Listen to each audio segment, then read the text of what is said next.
Hey everyone, and welcome. Today, we're going to talk about a huge idea that actually starts with a really simple feeling. It's all about how we can help build a fairer world, together. So let's jump in. You know that feeling, right? Maybe you're at school or you're just scrolling through your phone and you see something that just feels wrong. Someone getting picked on or left out. And you get this little twist in your gut that just says, hey, that's not fair. Well, that feeling? It's actually super important. It's like your own personal alarm bell for justice. And believe it or not, that little spark is the starting point for the entire massive idea of human rights. So yeah, let's start right there. Our first section is all about that gut feeling and how it can become a real force for change.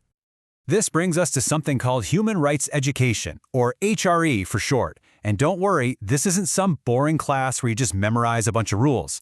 It's really about two things. One, actually knowing what your rights are. And two, getting the skills and the confidence to stand up for fairness, for yourself and for everyone else. Okay, so moving on. Probably the best way to think about HRE is like it's a toolkit. It gives you the ideas and the goals you need to take that "that's not fair" feeling and turn it into real action. And inside that toolkit, there are basically three main tools. It's really simple. First, you have to know your rights. Second, you have to respect that everybody else has the exact same rights. And third, you're encouraged to act when you see something unfair happening.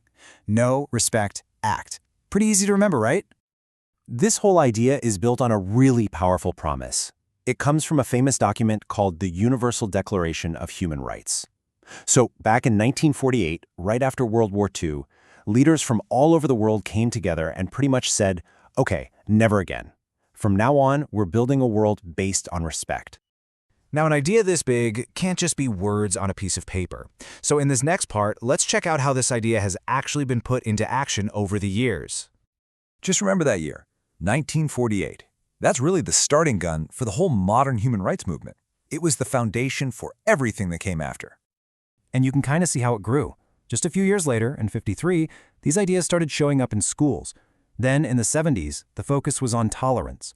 A really big push was the UN's Decade for Human Rights Education, which helped the message go global.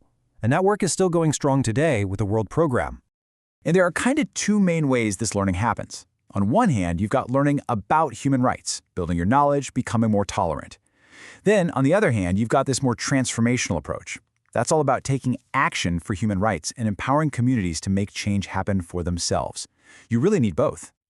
So what does this actually look like in the real world? It is definitely not just sitting in a classroom. It's super active. We're talking community workshops, special programs in schools, and even things like role-playing games where you can explore tough topics like discrimination in a safe way. It's all about learning by doing.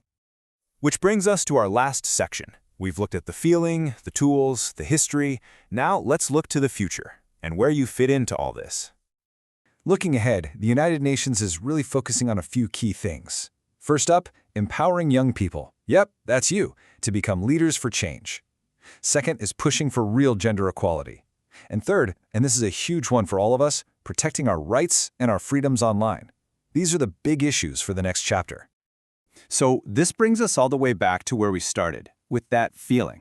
So think about it. In your school, your community, or just the world you see online, if you had the tools, what is one unfair thing that you would want to change?